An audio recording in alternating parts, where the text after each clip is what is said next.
Good evening, dear friends, and welcome to Watson's Margins. Edward here. Tell me, has a signature ever caught your eye? Some small flourish that seemed almost too familiar? Watson learned that a hand may be copied, a voice borrowed, a name worn like a coat. Yet habit, he found, cannot be rehearsed away. Do subscribe, that no forgery escapes your notice. Now look closer, for as Holmes held, it is the small things that are infinitely the most important. Find us also on Spotify. Link below. Honourable residents of Wycliffe Square. It has often struck me, in setting down these records of my friend Mr. Sherlock Holmes, that the gravest crimes are not always attended by the greatest violence, but rather by the quiet and deliberate corruption of those things which honest men hold to be beyond suspicion. Of no case is this more true than the singular affair which came to us in the February of 1894, and which I have long hesitated to publish, owing to the eminence of certain persons concerned. Enough years have now passed, however, and enough of the principles are removed from public life, that I may at last set down the facts as they occurred, beginning upon a morning of such penetrating cold that even the fire in our sitting-room at Baker Street seemed to draw its warmth reluctantly. Holmes had been in an indifferent humour for some days, the aftermath of a trifling case involving a stolen racehorse having left him with no proper exercise for his faculties. He was standing at the window when I came down to breakfast, his dressing gown drawn about him, watching the street below with a peculiar stillness that in him signified not idleness, but a mind in want of employment. "You will oblige me, Watson," said he without turning, "by finishing your egg with some dispatch. We are to have a visitor of consequence, and I should not care to greet him amid the wreckage of the breakfast table." "How can you possibly know that?" I asked, for I had heard no ring at the bell. "Because a four-wheeler has twice passed this house in the last 10 minutes, slowing each time before this door, and because its occupant, who I judge from the set of his shoulders to be a man of some years and considerable self-command, has twice lost his nerve to descend. A man does not hire a cab to loiter outside a consulting detective's rooms in such weather, unless his business is delicate, and a man who hesitates before delicate business is generally one accustomed to great authority, which makes the asking of a favour disagreeable to him." He paused, and I saw the ghost of a smile. "There, he has decided. The bell will ring in perhaps 40 seconds. It rang in rather less. Mrs. Hudson presently announced Sir Claudius Merivale, a name I knew well from the law reports, he being a judge of the King's Bench of long-standing and unimpeachable reputation. He was a tall, spare man of perhaps 60 years, with the stooped carriage of one who has spent a lifetime bent over documents, and a face that seemed carved by long habit into an expression of judicial reserve. Yet as he seated himself, I observed that his hands, folded upon the head of his stick, were not quite still. "Mr. Holmes," said he, "I come to you upon a matter which I should, under ordinary circumstances, regard as beneath the notice of a man of your particular gifts. It concerns nothing more dramatic than a missing letter, and yet I confess that the more I have examined it, the less I have understood it, and the less I have understood it, the more it has troubled my rest." "Pray begin at the beginning, Sir Claudius," said Holmes, settling into his chair with the air of a man reluctantly consenting to be interested. A missing letter is very often the thread by which a much larger garment unravels. "You will have heard, perhaps, of the approaching trial of Mr. Julian Harcourt." "The philanthropist," said I. "Surely there can be no man in London more universally esteemed. I have myself subscribed to his fund for the Whitechapel Convalescent Home." "As have half the charitable subscribers in this city," said Sir Claudius with a certain dryness, which is precisely why the accusation now levelled against him, that he has for some years been diverting the funds of no fewer than 4 charitable trusts to his private speculation, has struck society with such force. The prosecution's case rests very largely upon the evidence of one witness, a Mr. Edwin Vale, an accountant of quiet habits who was engaged some 18 months since to audit the affairs of one of these trusts, and who is believed to have discovered irregularities which he communicated in writing to the trust solicitors. "A dangerous position for an honest man," Holmes observed. dangerous enough that the court thought it prudent to secure his testimony by a formal summons, that there might be no possibility of his conveniently forgetting his evidence, nor of undue influence being brought upon him to withdraw it. That summons, Mr. Holmes, was delivered to Mr. Vale's lodgings 11 days ago by a court messenger of 20 years' unblemished service, one Abel Pritchard. The delivery register bears Vale's signature, witnessed by Pritchard's own hand, and yet Mr. Vale now declares with every appearance of sincerity that no such document ever reached him. He denies his own signature. He denies the entire transaction. He says he was at his office the whole of that afternoon, and that he has never laid eyes upon Pritchard in his life. Holmes had been leaning back with his eyes half closed, but at this he opened them fully. That is a very much more interesting problem than a missing letter, Sir Claudius. A man may mislay a document or destroy it in a fit of cowardice, and afterward lie about it from fear of the consequences. But for a respectable messenger of 20 years' service to swear to a delivery which never occurred, or for a respectable accountant to deny one which plainly did, is a contradiction that cannot be resolved by an appeal to anybody's good character, since both cannot be lying from mere weakness, and both cannot be telling the truth. That is precisely my own reasoning, and precisely why I have come to you rather than to the police, said Sir Claudius. The matter touches Wycliffe Square, where I have my residence and where Mr. Vale also lodges. You will not perhaps be acquainted with the square. It is a small enclave, self-contained and self-respecting, occupied almost exclusively by persons of established profession, barristers, physicians, one or two retired officers of good family, and civil servants of the higher grades. We are not a fashionable quarter, Mr. Holmes, but we are, I think I may say without vanity, a sound one. It would be a very serious thing to suggest that any of my neighbours had spoken falsely in this matter, and yet I can arrive at no other conclusion, unless there is some explanation which has escaped me entirely. There generally is, said Holmes, though it is rarely the explanation which first presents itself. Tell me, who besides yourself and Mr. Vale has any connection with this business? Sir Claudius considered. There is Mr. Harcourt himself, of course, whose fortunes depend upon Vale's silence, though I should be sorry to think so ill of a man who has done so much good in this city. There is Mrs. Lydia Vale, Edwin's wife, from whom he has been some months estranged. A handsome, spirited woman, who I regret to say speaks of her husband's difficulty with more scorn than sympathy, declaring that he has always been a timid, secretive creature, and that this is very likely some cowardice of his own contriving. There is Dr. Percival Lorne, my neighbour and physician, a fashionable and much-liked man, who has been something of a comfort to Mrs. Vale in her present unhappiness. There is Captain Hugh Marston, a retired cavalry officer of excellent record, who has constituted himself Mrs. Vale's champion, and who I think entertains hopes in that direction, once the unfortunate marriage is dissolved. There is Pritchard, the messenger, of whom I have spoken, and there is my own secretary, Miss Eleanor Shaw, whose memory for dates and documents I have never in 11 years known to fail her. A very complete little society, said Holmes, and, if I understand you, a society in which every member possesses an occupation and a reputation which would seem to place him above the suspicion of common falsehood. That is exactly my difficulty, Mr. Holmes. I cannot accuse a judge's own secretary of forgery, nor a decorated officer of perjury, upon nothing more than the fact that somebody must be lying. It would be, forgive the word, indecent. Holmes rose and stood before the fire, his hands clasped behind him.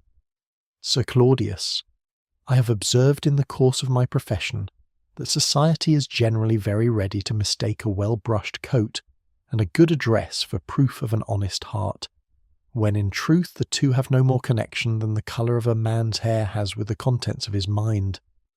I will look into your missing summons, and I promise you that I shall not begin by supposing any person incapable of falsehood merely because he dines well and keeps his engagements. If you will furnish me with the direction of Mr. Vale's lodgings and of the chambers from which the summons was dispatched, Watson and I will wait upon them this afternoon. Sir Claudius appeared much relieved, and having furnished the particulars, together with a note of introduction, took his leave, promising to have Miss Shaw place the delivery register at our disposal. When the door had closed, Holmes stood for a long moment gazing into the fire. "Well, Watson," said he at length, "what do you make of it? A forged signature, I should think, and a man too frightened to say so. Perhaps, though a man frightened of a forgery generally says a great deal more than Vale appears to have said, and says it a great deal more loudly. No, there is something else at the bottom of this, some contrivance more patient and more deeply laid than a single act of cowardice or a single act of fraud. A summons does not vanish into air, Watson, and a signature does not write itself.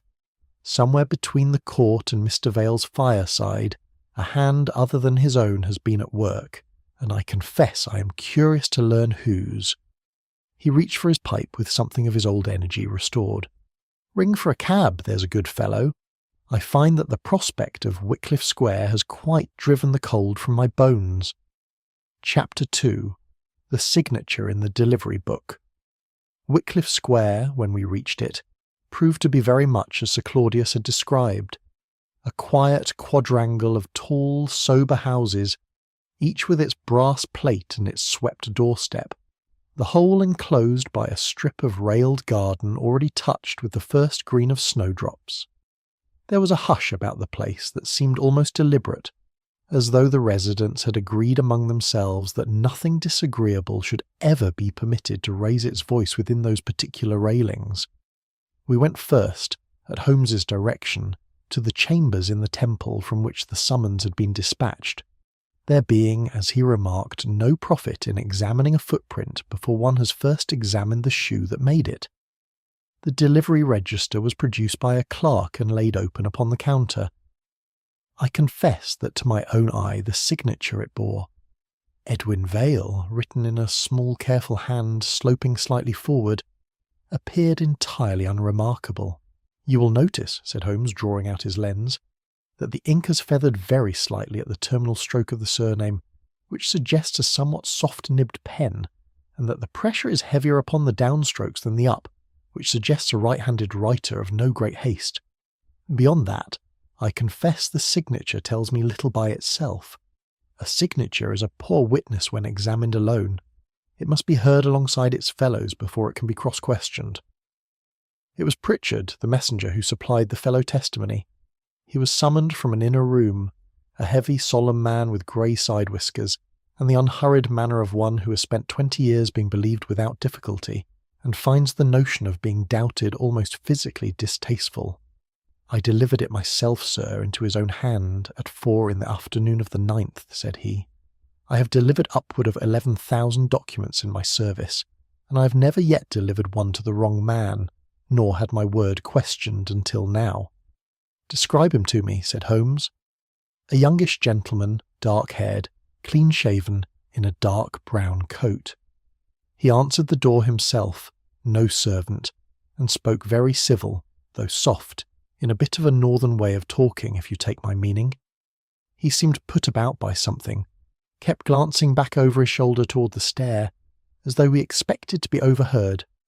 He signed where I showed him, folded the paper in 3 and put it away inside his coat."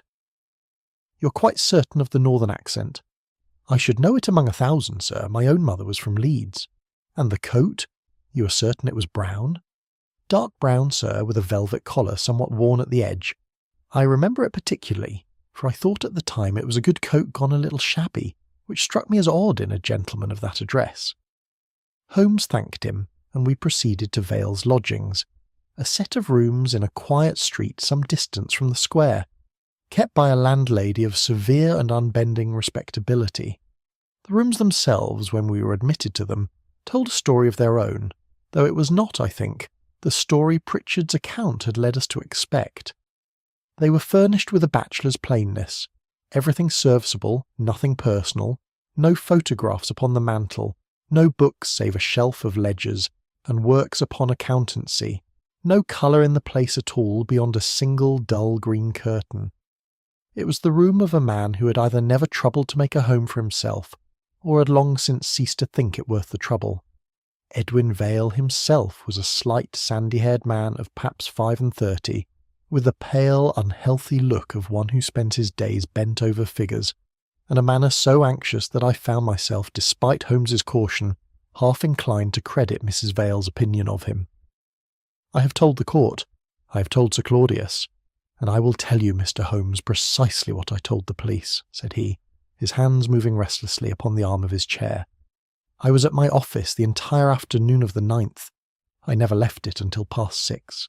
I've never received any summons, and I've certainly never signed for one. Your clerk can confirm this?" "Mr. Hollis will confirm it absolutely." A flush came into his cheek, though I will own, since you would learn it in any case, that I stepped out for perhaps 20 minutes that afternoon to take the air.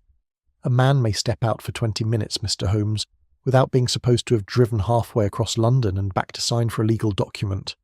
"He may indeed," said Holmes equably, "though I own that a jury is not always so reasonable a body as yourself.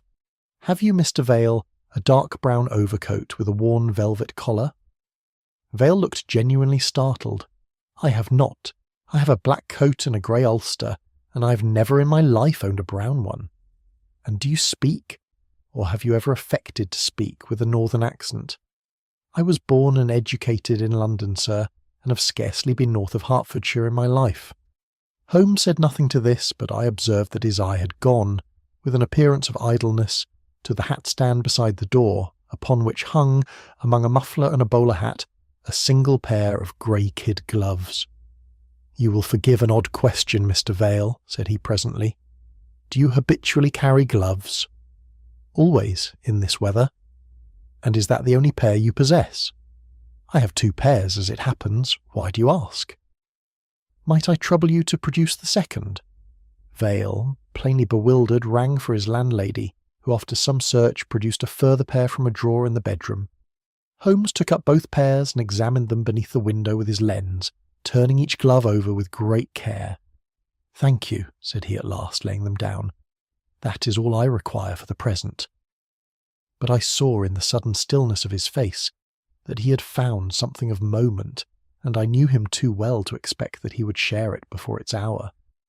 We took our leave shortly after, though not before encountering upon the stair a striking dark-eyed woman whom the landlady addressed as Mrs. Vale, and who informed us with a bitterness that seemed to me only half concealed by her composure, that her husband had always been a secretive, frightened creature, and that she supposed this present mystery to be nothing more than some cowardice of his own contriving to spare himself the unpleasantness of a witness-box. A tall, soldierly man who had been waiting for her below, Captain Marston as I afterward learned, regarded Vale's door as we descended with an expression very far from friendly. "Well, Watson," said Holmes, once we were in the street again, "we have now heard 4 accounts of one afternoon, and no 2 of them will lie comfortably together. Pritchard swears to a brown coat, a northern voice, and a nervous glance toward the stair. Vale swears to an office, a black coat, and a voice that has never left London. Between the 2, either a lie has been told, or a man has been mistaken for another man with a thoroughness I have rarely encountered." "You examined the gloves very closely," I remarked. "What did you find?" "I found, my dear fellow, that both pairs are made for the right hand only." He smiled faintly at my evident bewilderment. "Consider it at your leisure. We shall have more material before the day is out, unless I am very much mistaken, and I should not care to build upon a single stone when the quarry has scarcely been opened." Chapter 3. Death. Behind the consulting-room door. I had gone to my bed that night turning over in my mind the puzzle of the right-handed gloves, and had arrived at no satisfactory conclusion whatever, when I was roused, a little before 8 the following morning, by a violent ringing at the bell below, followed almost at once by the sound of Holmes's voice upon the stair, sharp with an urgency I had not heard in him for some months. "Up, Watson, and dress quickly. There has been a death in Wycliffe Square." "Not Vale?" I cried, starting from my bed. "No, Dr. Lorne. Lestrade has sent word. Apparently the household applied to the police within the hour, and someone at the yard had the wit to recall that we had been making inquiries in the square only yesterday. We are asked to attend."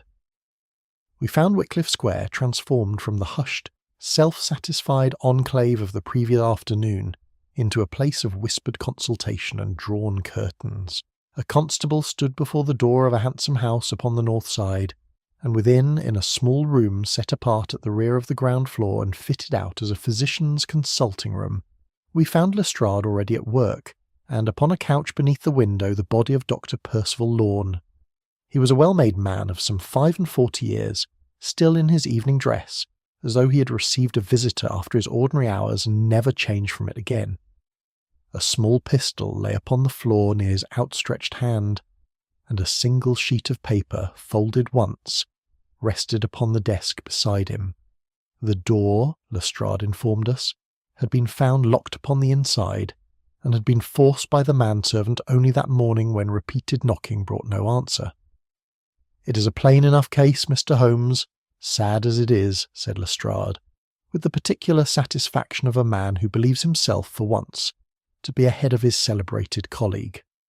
"Read the note, and you will see there is little room for doubt." I read over Holmes's shoulder. The hand was firm, though hurried. "I can no longer bear the weight of what I've done. Let it end here. Vale must forgive me if he can." "You will observe," Lestrade continued, "that we found, not an hour since, a fragment of scorched paper in the grate yonder, bearing a portion of the court seal. It is my belief, Mr. Holmes, that Dr. Lorne here was acting for Harcourt in this business from the first, that he it was who intercepted the summons under some pretence, and burnt what remained of it last night when he understood that the game was very nearly up. Overcome with remorse, or with fear of exposure, he wrote this note and turned the pistol upon himself. It explains everything. The missing summons, the northern voice that fooled poor Pritchard, all of it. A fashionable doctor is not above playing a part for a friend, especially when the friend in question is as generous a patron as Mr. Harcourt has always been to the medical charities." "You have a theory for the accent, then?" Holmes inquired, with a mildness I had learned to distrust. "A man may counterfeit a northern voice for 20 minutes without difficulty, Mr. Holmes, particularly a man of Dr. Lorne's cultivated address. Actors do it nightly." Mrs. Vale, who had been admitted with Captain Marston a few moments before our own arrival, and who stood now near the door with her handkerchief pressed to her lips, spoke up at this. "I will say what I had hoped never to say aloud," said she in a low voice. "Dr. Lorne once professed an attachment to me. Some years before my marriage, I did not encourage it, but I have sometimes thought, since this trouble began, that he never entirely relinquished the feeling." Captain Marston's face darkened. "Then there is your motive, Lestrade, plain as a pikestaff. The fellow meant to disgrace Vale before the world, and free Mrs. Vale from a marriage he had long envied. When he understood the ruin he had brought about, when he understood, perhaps, that a man might hang for it, his conscience broke him. He said this with a vehemence that seemed to me almost proprietary, as though the theory pleased him for reasons beyond its truth. Holmes had said very little during this exchange, occupying himself instead with a minute examination of the body in the room. I had seen him at this work often enough to recognise the particular stillness that came over him, a stillness quite unlike ordinary attention, as though every other faculty had been temporarily suspended in the service of his eyes. "Lestrade," said he at length, rising from his knees beside the couch, "you will oblige me by observing the dead man's collar." "What of it? A collar is a collar." "This collar has been fastened by someone standing before Dr. Lorne rather than by the doctor himself facing a glass, for the stud has been set very slightly askew in a manner no man produces upon his own throat, though he may produce it very easily upon another's, and the waistcoat," he drew back the coat to show it, "is buttoned from the top downward. I made a point yesterday, in the course of an entirely different inquiry, of learning that Dr. Lorne buttoned his waistcoat invariably, from the bottom upward, a small habit, but a fixed one, of the kind a man never varies once it has settled into his fingers. A man dying by his own hand is not greatly concerned with the order of his buttons, Mr. Holmes," said Lestrade, though with rather less certainty than before. "No, but a man dressing a corpse to appear as though it had died in an ordinary evening, rather than in whatever disorder death actually found it, might well concern himself with buttons, and might button them wrong, never having watched Dr. Lorne dress in his life. There is one thing more. Holmes drew out his lens and knelt again beside the boots, which still bore upon their soles a faint reddish stain quite unlike the pale London mud of Wycliffe Square. This clay is not native to any garden within 100 yards of this house. I should be glad to know where Dr. Lorne had been walking, that he should carry home the soil of a very different quarter of London. He turned last to the note upon the desk, holding it beneath the window light and turning it this way and that with a care that seemed to me, at the time, almost excessive for so brief a document. "The hand slopes to the right throughout," said he slowly, "as I am told is Dr. Lorne's habit in his prescriptions. I compared it not 10 minutes since with a leaf from his own prescription pad, and yet here," he indicated the single word Vale, "and here again, in the surname alone, the slope reverses itself ever so slightly to the left. A man does not alter the tilt of his own hand for one word in a page, Lestrade, however troubled his mind, unless some other hand than his own has been at the writing of it, or unless the name itself was set down by a different pen from the rest." Lestrade's confidence, which had been considerable at the beginning of this recital, had by its end grown visibly thinner, though his native obstinacy would not yet permit him to abandon his theory altogether. "You make a great deal, Mr. Holmes, of buttons and boot soles and the tilt of a pen stroke." "I make of them only what they will bear, Lestrade. No more." Holmes straightened, and I saw in his eye that particular light which I had long since learned to associate with the opening, rather than the closing, of a case. "But I will tell you this much. Whoever dressed this unfortunate gentleman for death understood very well how a gentleman ought to be dressed. He understood a great deal less well how this particular gentleman dressed himself. And that, Watson," he turned to me as we left the house a little while later, the cold air striking sharp after the closeness of the consulting room, "is a distinction upon which a man's whole liberty, or another man's whole guilt, may very easily be found to turn." Chapter 4.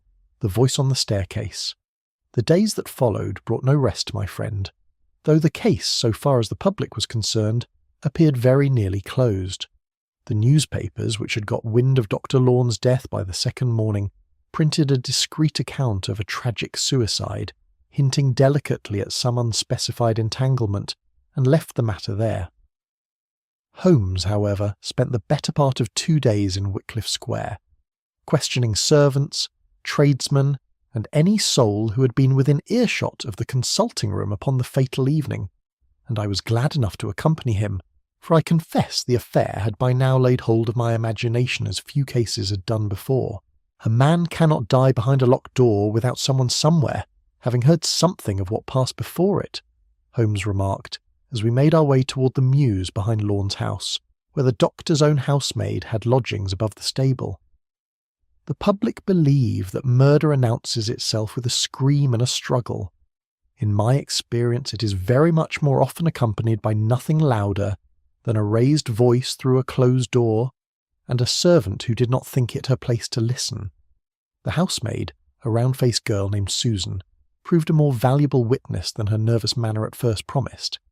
She had been crossing the passage outside the consulting room, she said, at somewhere near 10 o'clock when she heard 2 voices raised within, one certainly the doctor's, the other belonging, she was persuaded, to Mr. Vale, whom she had seen about the square on other occasions.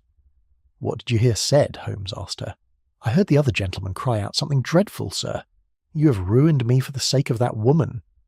Those very words, sir, or very near them. I remember them because they frightened me, and I hurried on and did not stop to hear more." "You're quite certain it was Mr. Vale's voice?"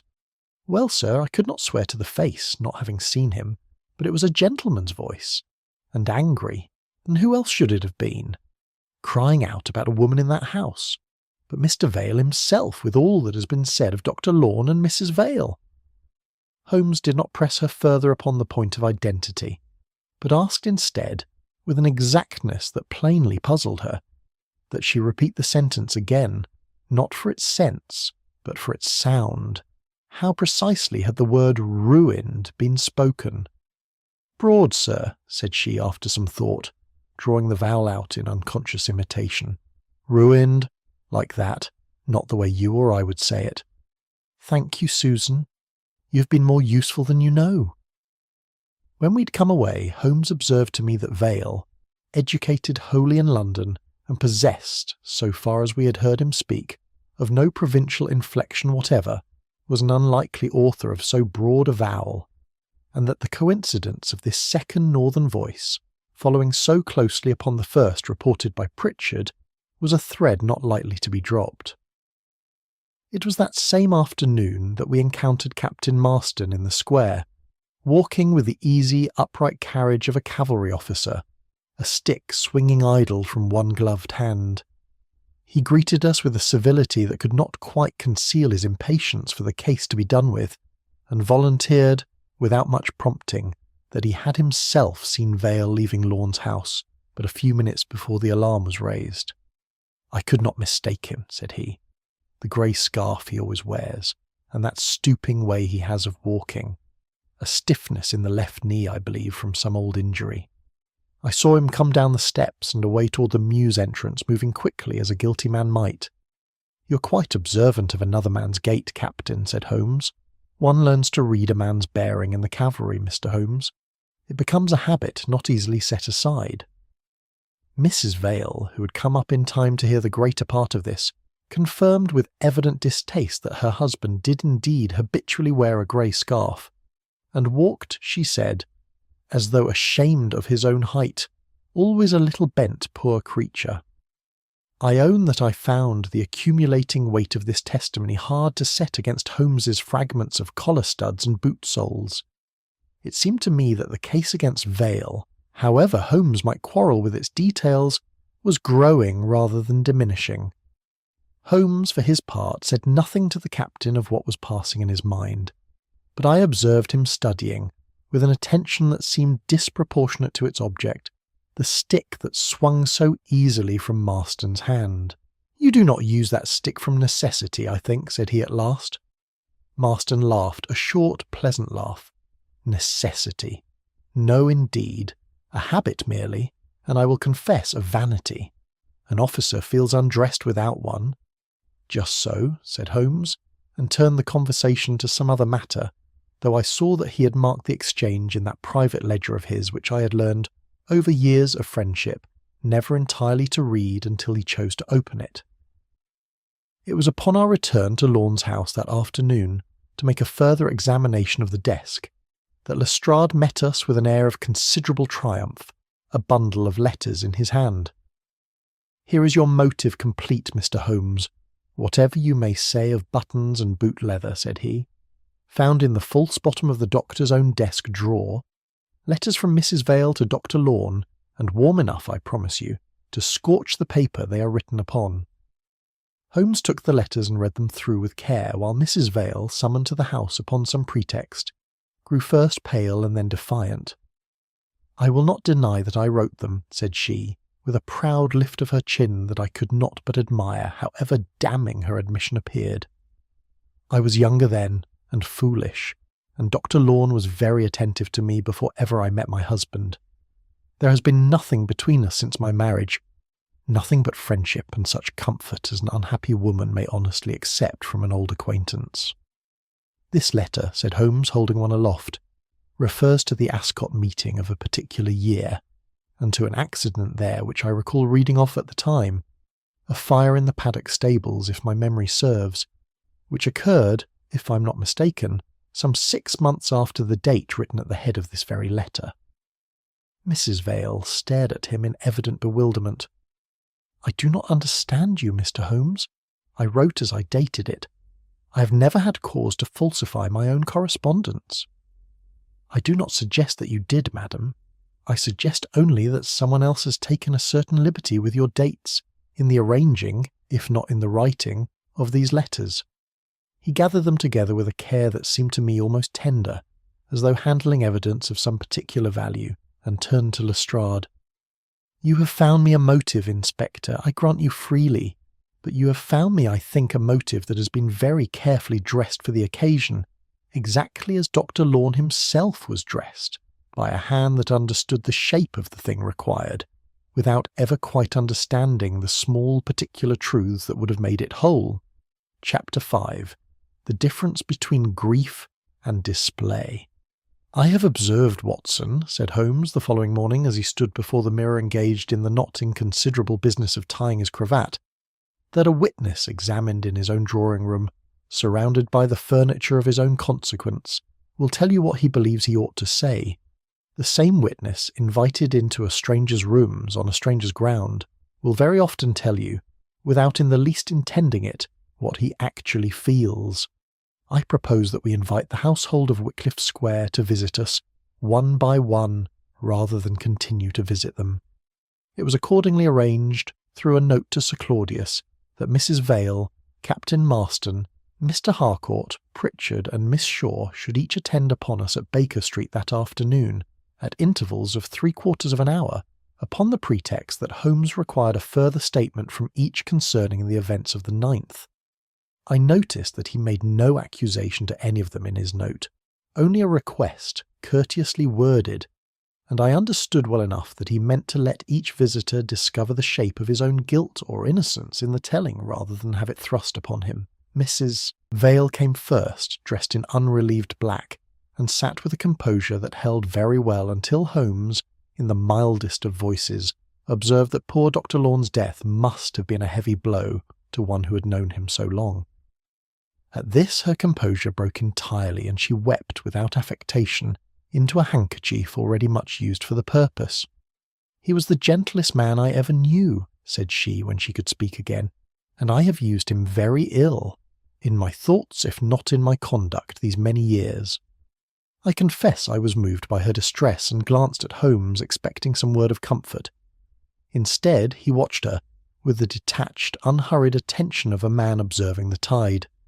"It must be a further grief to you," said he presently, "that your husband stands in some danger of the gallows, should this matter go as Inspector Lestrade believes it must." The change in her was immediate and, to my eye, remarkable. The tears ceased almost at once. Her hands, which had been pressed to her face, fell quietly into her lap, and she regarded Holmes with an expression I can only describe as watchful. "I do not think it will come to that," said she, in a voice from which every trace of grief had, in the space of a breath, entirely departed.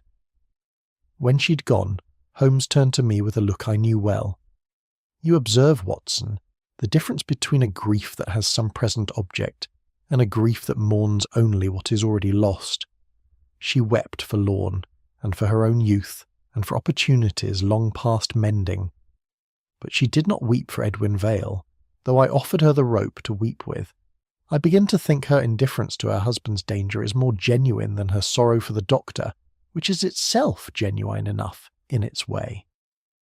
Captain Marston came next and filled our sitting-room with a bluff, soldierly warmth that I own I found agreeable, until Holmes, in the course of some general questions touching the events of the 9th, mentioned, as though in passing, that Mrs. Vale had that very hour been much distressed in her recollections. Marston's countenance darkened at once, and he leaned forward with an earnestness that seemed to me, upon reflection, very slightly too prompt, very slightly too complete, as though he had been waiting only for the cue to deliver it. "It is a scandal, Mr. Holmes, that a lady of Mrs. Vale's delicacy should be subjected to this persecution. I have told Sir Claudius as much, and I do not scruple to tell you the same. Whatever her husband's crimes, and I own I believe them very black, she's innocent of any part in them, and I will not stand by and see her badgered by policemen and questioned by strangers, as though she herself stood in the dock." "You're very warm in the lady's defence," Holmes observed. "I should be no gentleman if I were not."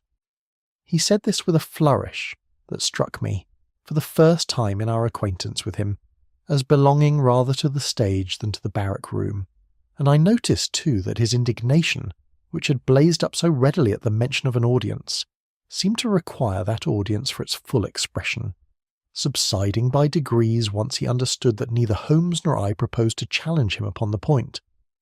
Harcourt followed within the hour, and I own that of all our visitors that day he alone left upon me an impression wholly favourable. He was a portly, silver-haired man with a face of great benevolence, and he spoke of Lorne's death and of Vale's misfortune, and even of the ruin threatening his own reputation, with a sorrowful dignity that seemed entirely unforced. "I have offered to bear the whole of Mrs. Vale's legal expenses in this unhappy business," said he, "whatever the outcome of my own trial.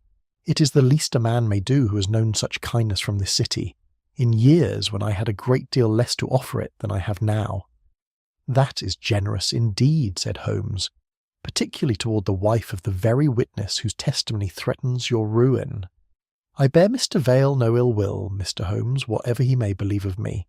I have given my whole life to the relief of suffering, and I do not propose to abandon that principle now, merely because suffering has, for once, drawn near my own door." He spoke a little longer of the missing summons, and of his hope that the whole miserable business might soon be resolved, referring to it once, in the course of his sympathy, as the blue summons that has caused so much unhappiness. I thought nothing of the phrase at the time, but I saw Holmes's eye flicker toward me, swift and bright, and understood that some small thing had passed which I had not yet the wit to weigh. Pritchard, when he came, repeated his former account with all his former certainty, until Holmes asked him, almost as an afterthought, whether the gentleman who had signed the register had used his right hand or his left. The old messenger hesitated, his confidence faltering for the first time in our acquaintance with him. "Now that you put it to me directly, sir, I believe it was the left. I recall thinking it a pity, for his right hand was bound up in a bandage, and I made no more of it than that a gentleman had cut himself. Mr. Vale," said Holmes quietly, "is right-handed, and I have seen no injury to either of his hands." Pritchard said nothing to this, but his face had grown a shade paler, and he took his leave with rather less of his former assurance than he had brought to it.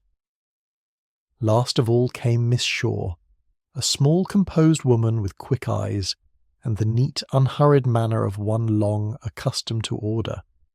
She produced, at Holmes's request, the office notebook in which she recorded Sir Claudius's engagements, and pointed out an entry showing that Dr. Lorne had visited the chambers upon 2 occasions in the fortnight before the summons was delivered, ostensibly upon some matter of his own. "He might easily have observed the procedure of delivery in the course of those visits," said she, "and I confess it has troubled me to think it, knowing him as pleasantly as I did." Holmes examined the notebook with great care, turning its pages slowly beneath the lamp, and I saw him pause a long while over the entry she had shown him. "This page," said he at last, holding it to the light, "is of a very slightly narrower ruling than those on either side of it, and the paper, though matched with some skill, is not quite the paper of the rest of the volume." He looked up at her, not unkindly. "I think, Miss Shaw, that this particular page has been inserted into your notebook since Dr. Lorne's death, and by a hand a good deal less careful than your own." She stared at the page as though seeing it for the first time, and I confess that for my own part, the comfortable structure of guilt and grief we had been building all that afternoon began, quite suddenly, to seem a good deal less solid than it had an hour before. Chapter 6. A Gentleman Who Never Existed. The discovery of the false page in Miss Shaw's notebook seemed to work upon Holmes as a spark upon dry tinder. He was silent for the better part of an hour after our last visitor had gone, sitting with his chin sunk upon his breast and his pipe gone cold between his fingers, and when at last he spoke it was to ask me, with no preamble whatever, whether I recalled the colour of the clay upon Dr. Lorne's boots. "A reddish clay," you said, "unlike anything in Wycliffe Square." "Just so. I spent a portion of this afternoon, while you were resting, in comparing a sample of it with the geological survey maps at the museum, and I find that clay of that particular colour and composition is to be met with in only a few localities within reach of central London. One of them lies about the railway works at Camden, where a row of houses stands empty, pending some scheme of demolition that has been twice postponed for want of funds. I propose that we visit them tomorrow, Watson, before the light fails us." We went accordingly, the following forenoon, to a melancholy street of shuttered houses not far from the goods yard, where the noise of shunting engines and the smell of coal smoke hung over everything like a pall. Holmes went from door to door with the quiet persistence of a man who expects to be disappointed 9 times for every 10th success, and it was at the 9th or 10th house, its door secured by a lock so recently oiled that it turned without a sound, that his patience was rewarded.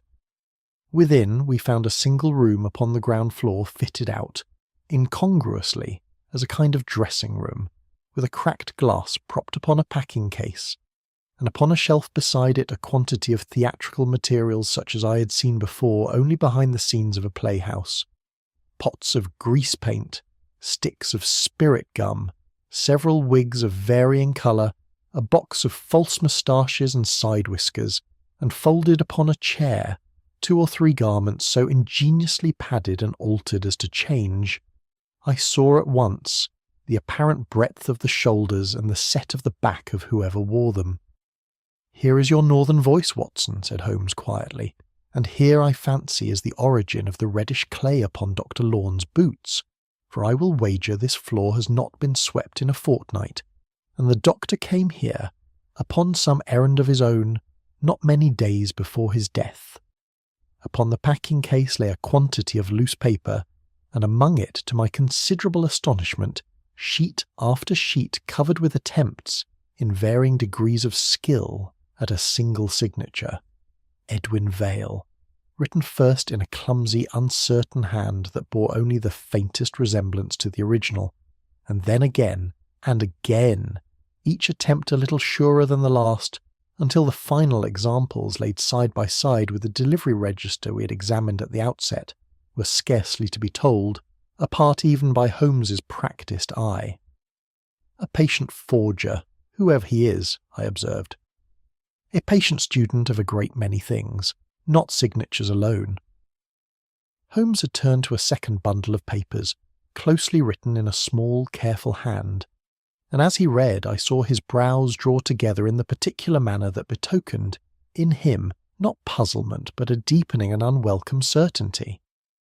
He read a portion of it aloud to me, notes upon the small, unconsidered habits of half the residents of Wycliffe Square, that Vale turned his left foot outward when he was tired, that Lorne buttoned his waistcoat from the bottom upward, a fact we had already learned to our sorrow, that Pritchard had a way of rubbing his jaw before answering any question that troubled him, that Sir Claudius invariably removed his spectacles before speaking of anything confidential.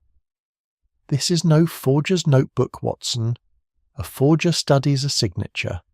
This is the notebook of a man who has studied living people, their walk, their voice, their smallest unconscious gestures with the patience of a portrait painter, and who has done so, I think, not to imitate one man, but to hold the power of becoming several. We learned, upon inquiry among the neighbouring tradesmen, that the house had been taken some months before by a Mr. Simon Relf, who had represented himself as a former officer of colonial police, lately returned to England and engaged, he said, in some private inquiries of a delicate nature. It was a curious feature of our investigation, and one that struck me with particular force, that no 2 persons could agree upon his appearance. The tobacconist recalled a heavy black beard. The woman who had let him the house remembered spectacles and a stoop. One witness was certain he spoke with a Scottish burr, while another, questioned not an hour later, was equally certain the accent had been Irish. No club, no agency, no official record of any Mr. Simon Relf could be discovered anywhere in London. "You perceive the beauty of it," said Holmes, as we walked back toward the station through the gathering dusk. "A man remembered too clearly is a man who may be found. A man remembered differently by every witness who encountered him is a man who cannot be found at all, for there is no single portrait for the police to circulate, only a dozen contradictory ones, each cancelling the last. Relf was never a badly observed man, Watson. He was a deliberately unobservable one, a different face offered to each pair of eyes, on purpose that no two pairs of eyes should ever agree. Then it was Relf who came to Vale's door as the northern gentleman in the brown coat, and Relf again outside Lorne's window on the night of the death. I think it exceedingly probable, and I think it further probable, though I cannot yet prove it, that Relf found his way into Lorne's own consulting room that same evening under some third guise entirely. A patient, perhaps, or a colleague, someone the doctor would have admitted without a second thought, and would have been in no danger from until the very last moment persuaded him otherwise. We had reached the corner of the street before Holmes spoke again, and when he did, it was in the graver tone he kept for those occasions when a case had ceased, for him, to be merely a puzzle of ingenuity, and had become instead a matter of plain human wickedness. Consider what manner of intellect we are dealing with, Watson. Not a single crime, but a structure of crimes, each supporting the next. A false delivery to compromise one witness, a false suicide to silence another, false letters to furnish a motive, a false entry to explain an opportunity. Every lie has been built to bear the particular weight the previous lie could not carry alone. It is not the work of a man seizing an opportunity. It is the work of a man who has been rehearsing, quite literally, for a very long time. He paused beneath a gas lamp, and I saw upon his face an expression I had seen there before, in cases that touched him more nearly than the ordinary run of crime. We are not hunting a murderer merely, Watson. We are hunting an actor who has made a stage of an entire London square, and has cast half its inhabitants in parts they never knew they were playing.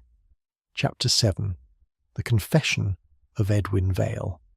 It was upon the third morning following our discovery of the house at Camden that the affair took a turn so sudden and so apparently conclusive as very nearly to persuade me that Holmes's patient structure of doubt had, after all, been built upon a mistaken foundation. We had scarcely finished breakfast when a telegram arrived from Sir Claudius, its language betraying, even through the customary economy of that form of communication, a considerable agitation. Edwin Vale, it announced, had disappeared from his lodgings in the night, and had left behind him a letter, in his own hand, addressed to no one in particular, and yet plainly meant for all the world to read. We went at once to the lodgings, where Lestrade, already installed with an air of melancholy triumph, placed the letter before us. I confess that I read it through with a sinking heart, for it was upon its face as complete and damning a confession as I had ever encountered.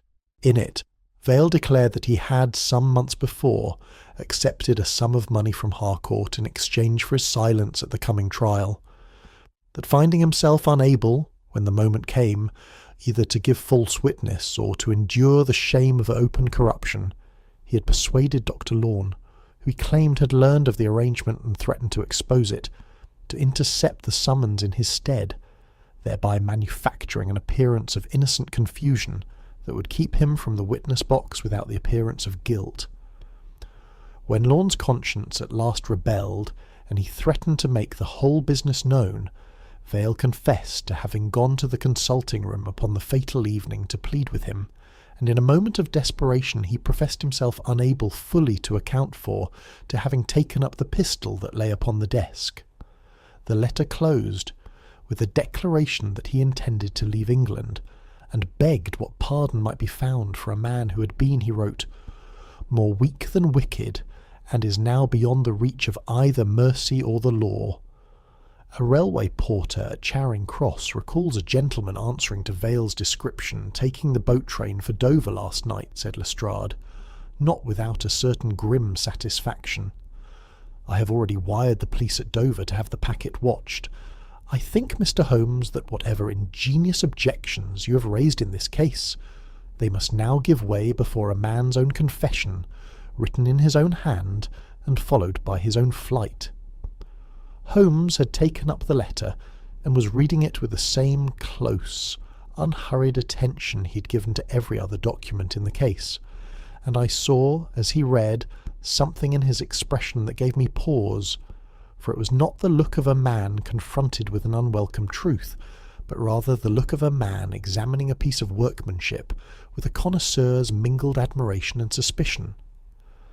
"The hand is very good," said he at last. "Very good indeed. Better, I think, than the signature in the delivery register, which I recall was somewhat wanting in the final flourish of the surname. Here," he held the letter to the light, "that flourish is present, and rendered, I should say, with rather more confidence than the earlier attempt. A man does not improve his own handwriting from nervousness to confidence, Mr. Holmes, except by writing his own name a great many times, which I should have thought a point in favour of its genuineness, not against it," said Lestrade. "That is very justly reasoned, Inspector, and had this been the only feature of the letter to strike me, I should be inclined to agree with you entirely." Holmes turned the page and indicated a line some way down the second sheet. "But consider this passage, in which the writer describes going to Dr. Lawn's house and being admitted to what he calls the rear consulting room. Watson, you were with me in that room. Do you recall upon which side of the house it lay? I cast my mind back to the morning of our grim discovery. It looked out upon the square itself, did it not? I remember the light coming in strongly from the window while you examined the boots." "It did. The consulting room stands at the front of the house, its windows facing the square precisely as every other principal room in Wycliffe Square faces the square, that being, after all, the whole point and purpose of such a square. Vale had visited Lawn there upon a dozen occasions in the course of an ordinary acquaintance, and would know that room as the front consulting room, exactly as everyone else who has ever crossed that threshold from the square itself would know it. Only a visitor entering by the service lane at the rear, a tradesman say, or someone wishing to avoid the front door and the notice of the square, would naturally suppose that the room he had entered lay at the back of the house, the direction from which he himself had approached it. Lestrade frowned at this, though I could see the force of the objection working upon him even as he sought to resist it. "A small error, Mr. Holmes, and easily made by a man writing in great distress of mind. Perhaps I do not build upon it alone." Holmes folded the letter and returned it to the table with the same deliberate care he gave to every piece of evidence, however small. "I propose, Inspector, that we go at once to Dover and see for ourselves what manner of fugitive your porter observed boarding the night train." We reached Dover in the early afternoon, and found, after some inquiry among the railway officials, a guard who recalled the gentleman clearly enough, a slight sandy-haired man, somewhat stooped, wearing a grey scarf wound high about his throat against the cold, who had purchased a single ticket for the Continental packet not 2 hours before its sailing. "Did you observe anything else of him?" Holmes asked. "His manner? His movements?" The guard considered. "Nothing remarkable, sir, save that he seemed in something of a hurry to be aboard, and reached for the door of his compartment with his right hand in rather an awkward, hasty sort of way, as a man does who is more accustomed to using his left, or who has been thinking of something else entirely." I saw Holmes's eyes brighten at this with the particular light I had come to associate with the confirmation, rather than the discovery, of a theory already formed. "You're quite certain it was the right hand?" "I could not mistake it, sir. I remember thinking it a clumsy sort of movement for a gentleman." "Thank you. You have told me precisely what I hoped, and rather more than I feared to hear." When we had come away from the platform, Holmes turned to Lestrade with something very near to gravity in his manner. "Mr. Vale, Inspector, suffers from a stiffness in his left knee of some years' standing, a fact confirmed to me by his wife, among others, and a man with such an infirmity favours that side in every unconsidered movement of his body, reaching as a rule with the hand upon the same side as the sound leg, which is to say the left. A man who reaches instinctively with his right hand for a railway door, in a moment when he has no leisure to remember which infirmity he is meant to be counterfeiting, is a man who does not in fact possess that infirmity at all." "You are suggesting," said Lestrade slowly, "that the man who boarded this train was not Vale." "I am suggesting that the confession we hold in our pocket, and the fugitive who fled by this platform last night, Are both of them performances by the same hand that gave us a northern voice at Vale's own door and a morning household at Lorne's?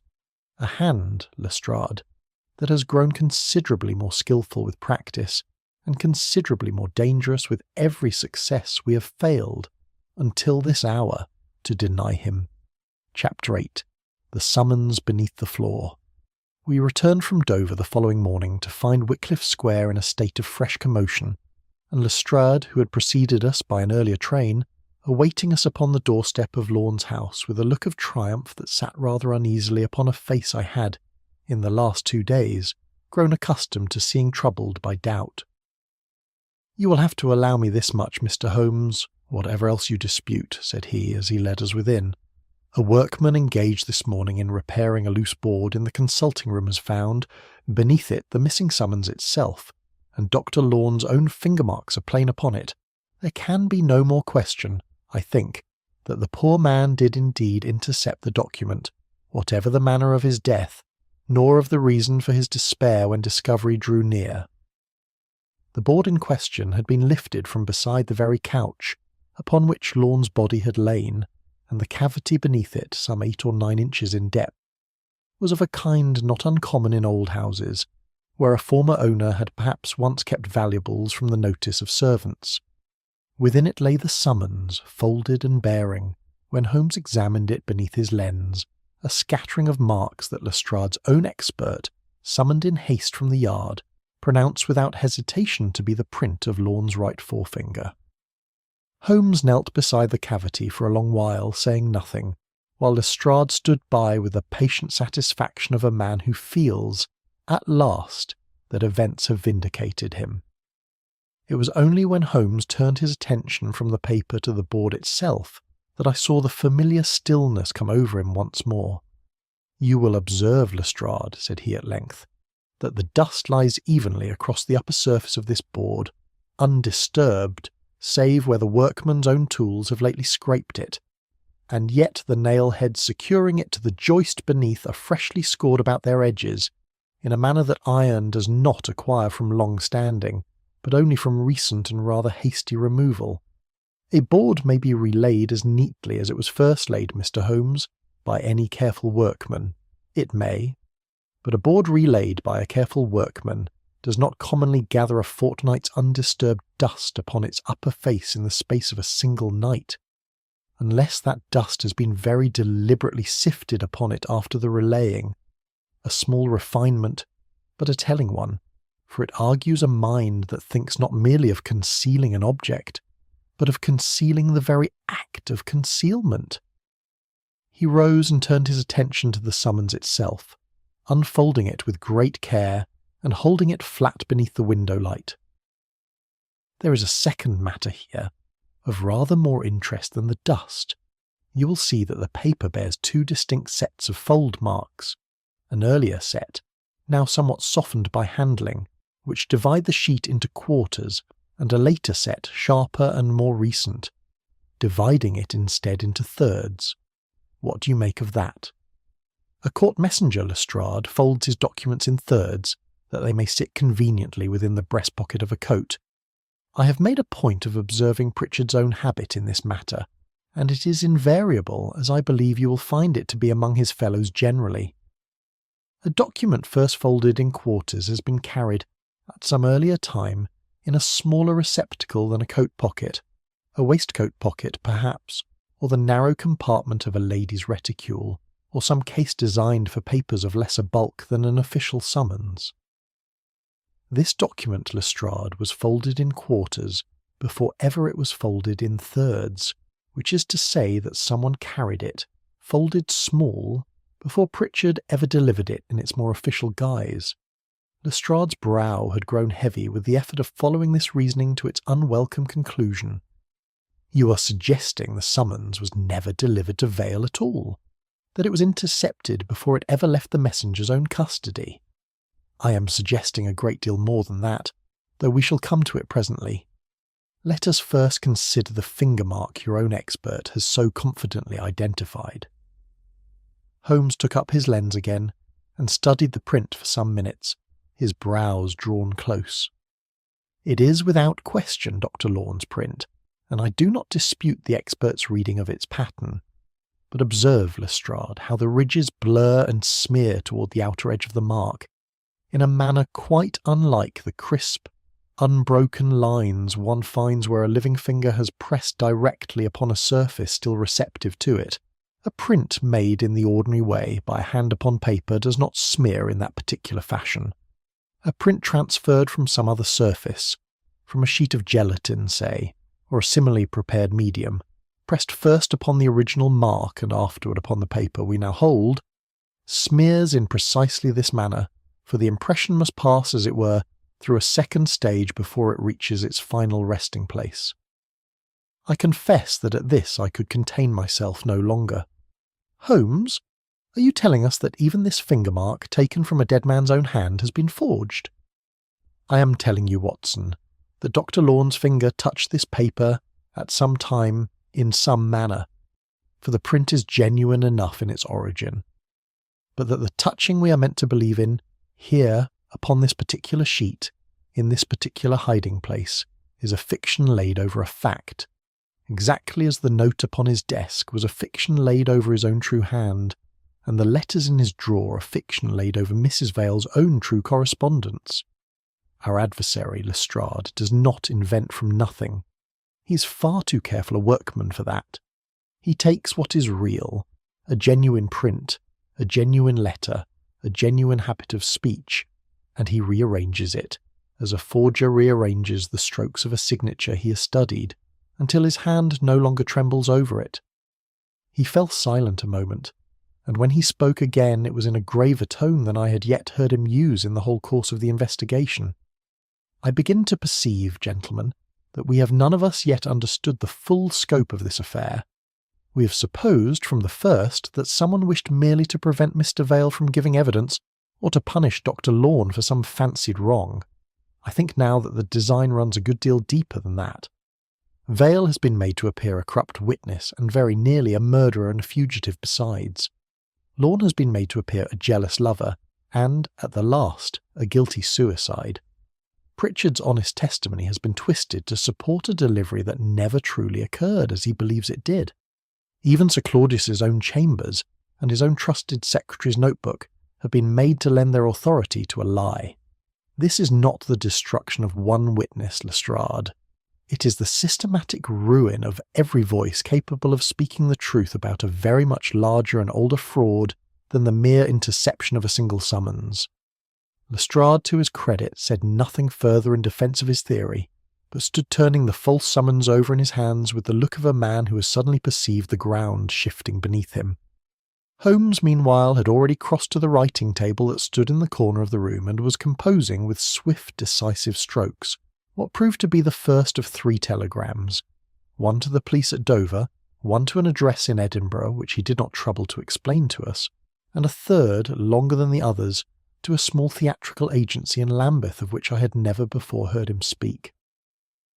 When these were finished and dispatched, he turned to Sir Claudius, who had come in during the latter part of our examination, and asked him, with a courtesy that did not disguise the urgency beneath it, whether he would consent to gather the whole company of those connected with the affair at his own house upon the following evening.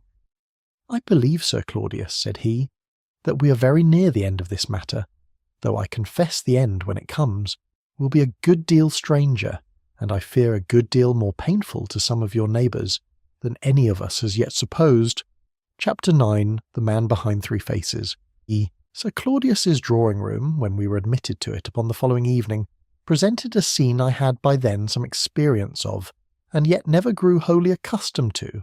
A company of respectable persons, each unaware how narrowly his own reputation stood from ruin, gathered in an atmosphere of subdued and uneasy civility, while a fire crackled upon the hearth as though the evening were an ordinary one. Mrs. Vale sat apart from Captain Marston for once, her hands folded rigidly in her lap. Harcourt occupied the chair nearest the fire, benevolent and composed. Pritchard stood near the door, ill at ease among company so far above his own station, and Miss Shaw sat with a notebook, a different one, I observed, from that in which the false page had been discovered, open upon her knee, as though the habit of recording proceedings could not even now be set aside. Holmes stood before the fireplace, and I saw in his bearing the particular quiet that came upon him only when a case had been, in his own mind, entirely resolved, and nothing remained but the laying of it, piece by piece, before those who had lived within its deception without perceiving its shape. "I am obliged to you all for your patience," he began, "and I shall try not to abuse it further than the matter requires. We are concerned, as you know, with a summons that vanished, and with the death of a good man who was made to appear both dishonourable and desperate. I believe I can now show you how both of these things came about, and why." He turned first to the missing document itself. The prosecution's case against Mr. Harcourt rested upon the evidence of Mr. Edwin Vale, whose testimony concerning certain charitable trusts threatened to expose a fraud of very considerable extent and very long standing. That fraud could not survive Vale's appearance in the witness box, but it could not be protected simply by destroying the summons either, for a second would at once have been issued in its place. What was required instead was something a great deal more subtle. Official proof that Vale himself had received the summons and had wilfully refused to honour it. Proof that would discredit him as a witness before ever the trial began, and render whatever he afterward claimed unworthy of belief. "And this proof," said Sir Claudius slowly, "was manufactured by means of an impersonation." "Precisely. A man calling himself by no name at all to Pritchard, but answering in every outward particular to a description of Vale, received the summons in Vale's stead, signed the register in a hand practised, as we have since discovered, through many patient rehearsals, and thereby created a record which no one in this room thought to question, because none of you could conceive that a man's own signature, witnessed by an honest messenger of 20 years' service, could be anything but genuine."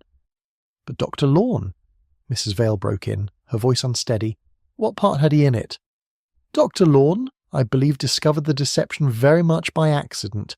He was, as we have learned, a physician of wide acquaintance and an observant eye, and I think it probable that in the course of his professional rounds he encountered, among some patient's effects or in some chance conversation, a hint of the disguise materials that had been used to counterfeit Vale. A trace of grease paint, perhaps, or some artificial coloration such as a physician, of all men, would be quick to recognise for what it was. However it came to him, he arrived at a suspicion he could not keep silent, and made some move, I do not yet know precisely what, toward exposing it. For that discovery he was killed, and his death was then dressed to resemble a suicide born of guilt and unrequited love, that no one should look further than the convenient and melancholy story his murderer had already prepared for us." "The letters," said Miss Shaw quietly, "and the note, and the page in my own notebook. All of them genuine materials, arranged to serve a false purpose, which is, I have come to believe, gentlemen, the very signature of the mind we're dealing with. He does not invent, he selects, and he rearranges, with a patience I confess I have rarely encountered in the whole course of my professional life. The staged confession that sent us herring off to Dover was cut from the same cloth. A fugitive who wore Vale's own scarf, and imitated Vale's own stooping gait, but who betrayed himself at the last by reaching for a railway door with his right hand, forgetting, in the hurry of the moment, that the man he was pretending to be favoured his left." Holmes paused.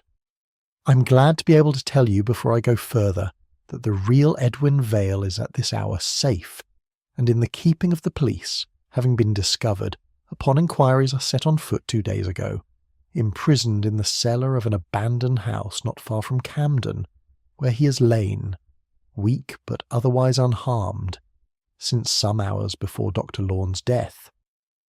A murmur of relief and astonishment went round the room, though I observed that it did not reach every face with equal warmth. Harcourt's countenance in particular had grown very still. "There remains," Holmes continued, "only the question of who has done all this, and why." He turned, and his eyes rested upon Captain Marston with a steadiness that seemed to draw every other gaze in the room after his own. "I have made inquiries, Captain, at the War Office, concerning the regiment in which you have told us you held your commission. No officer of the name Hugh Marston appears upon its rolls for any year within the period you have described.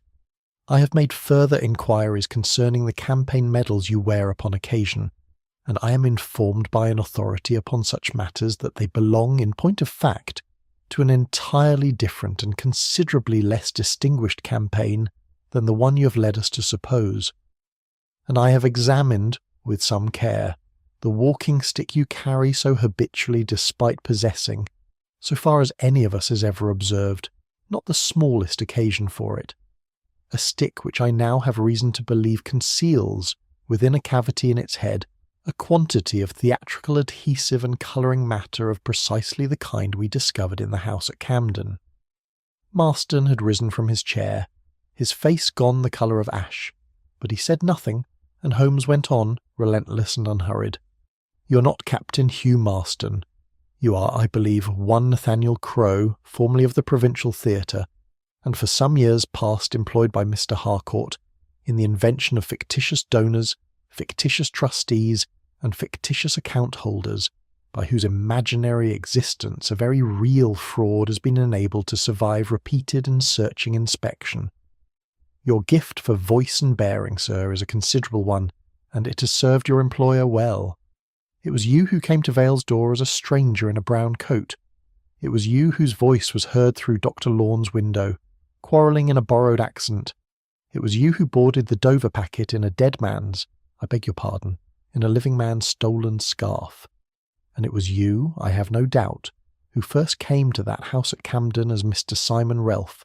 That no single description of your face should ever match another closely enough to be of use to the police. This is fantasy, Mr. Holmes, said Crowe, for I can no longer, in honesty, call him by any other name, his voice shaking with an anger that seemed even now half genuine and half performed.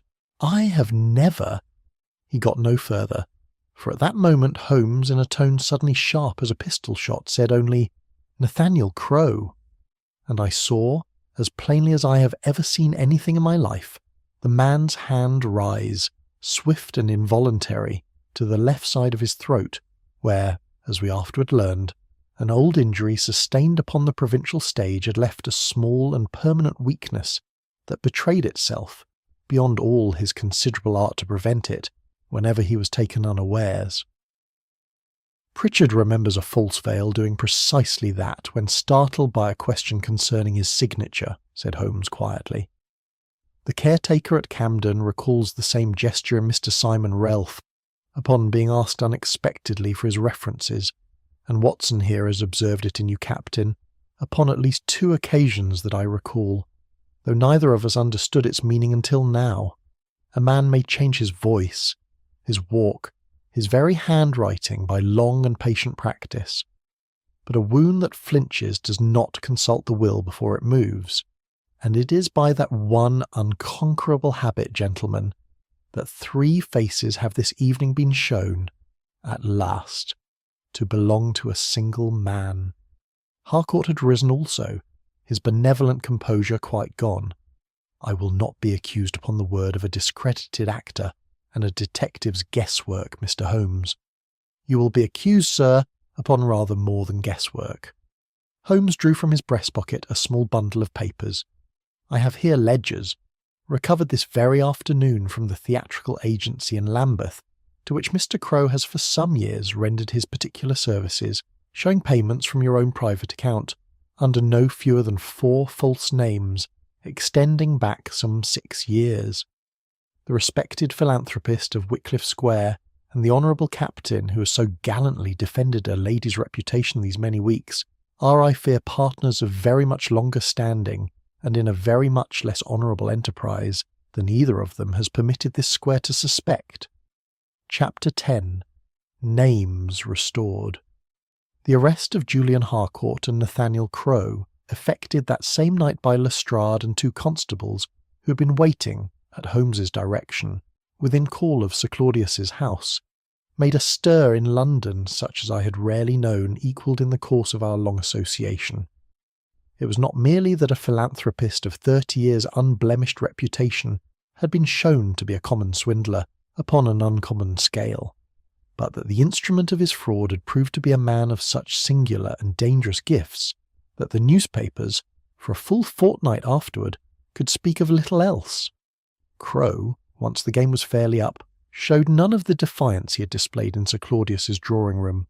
He confessed, within 2 days of his arrest, to the killing of Dr. Lorne, though he maintained, with what I believe was a genuine and rather pathetic anxiety, to shift the heavier portion of his guilt elsewhere, that it was Harcourt who had ordered both the interception of the summons and the ruin of Vale's good name, and that he himself had done no more than any hired craftsman does, who executes a design not of his own devising.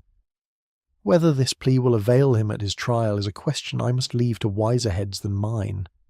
But I confess that when I consider the patience with which he had studied the small unconsidered habits of 6 innocent people, the better to make puppets of them, I find it difficult to extend him the sympathy his own accounts seem designed to invite. Edwin Vale, restored to the world some days weaker in body than he had left it, but in spirit I think considerably strengthened by an ordeal that had at least proved his own innocence beyond any further dispute, gave his evidence at last at Harcourt's trial, and gave it, by every account I have since heard, with a quiet steadiness that did him great credit. His testimony, supported now by the ledgers Holmes had recovered from Lambeth, established beyond question that sums intended for the relief of hospitals and orphan asylums had for years been diverted into speculations of Harcourt's own private contriving, dressed always in the respectable clothing of a new charitable scheme, so that suspicion, when it arose at all, found nothing solid to fasten upon. Dr. Lorne's memory, too, was set right before the world, though I confess no public vindication could restore to his friends the man himself. The falsified letters were shown for what they were, the staged confession exposed, and the newspapers which had so readily printed the story of a jealous physician's guilty end were obliged, in the following weeks, to print a very different account, of a man who had stumbled by nothing more than an observant eye and an honest conscience, upon a conspiracy a great deal larger than himself, and had died in the act of attempting to prevent it from claiming an innocent victim. I thought, reading those later columns, that it was a poor exchange for a life, however justly the record had at last been amended. Mrs. Vale came to Baker Street once more before the whole business was finally closed, a visit I had not looked for, and one that seemed to cost her a certain effort of will. I have had cause these last weeks to consider how readily I believed the worst of my own husband, said she, and how that readiness, more than any lie Crowe told me, was very nearly the instrument of his destruction. I don't know that Edwin and I shall come together again, Mr. Holmes. There is too much between us now that cannot easily be unsaid. But I think we shall part, when we do part, with a great deal more honesty than we ever managed to bring to our marriage, and I suppose that is something, though it is a poor sort of something to have learned at such a cost. Sir Claudius, for his part, occupied himself in the weeks that followed with a thorough reform of the procedures by which court documents were delivered and their receipt verified, declaring, with the dry satisfaction of a lawyer setting right a defect in the law's own machinery, that Wycliffe Square should not soon again have cause to doubt the honesty of its own delivery register. Pritchard, who had gone about for some days after the affair with the crestfallen air of a man who believes he has failed in the one duty of his life, was sought out by Holmes and told, with a kindness I had not always known my friend to extend so readily, to those who had erred through no fault but an honest man's trust, that a sufficiently skilful performance will deceive an honest observer far oftener than pride permits us to admit, for the eye sees very largely what the mind has already been prepared to expect, and asks few questions of a stranger who arrives exactly as he is looked for. It was upon a quiet evening some little while afterward, the fire burning low, and the fog pressing close against our windows in the manner peculiar to a London February, that I ventured to tell Holmes how very greatly I admired the skill by which he had traced a single man through so many disguises, when every witness in Wycliffe Square myself among them, had seen in Crow nothing but an honest and gallant officer. "You give me too much credit, Watson, and the disguise too little," said he, settling deeper into his chair with his pipe newly lit. "The face, my dear fellow, is very much the least reliable part of any man, though we are none of us taught to think so. Clothes may be copied by anyone with an eye for cut and cloth. Handwriting may be practised until the hand no longer trembles over the counterfeit.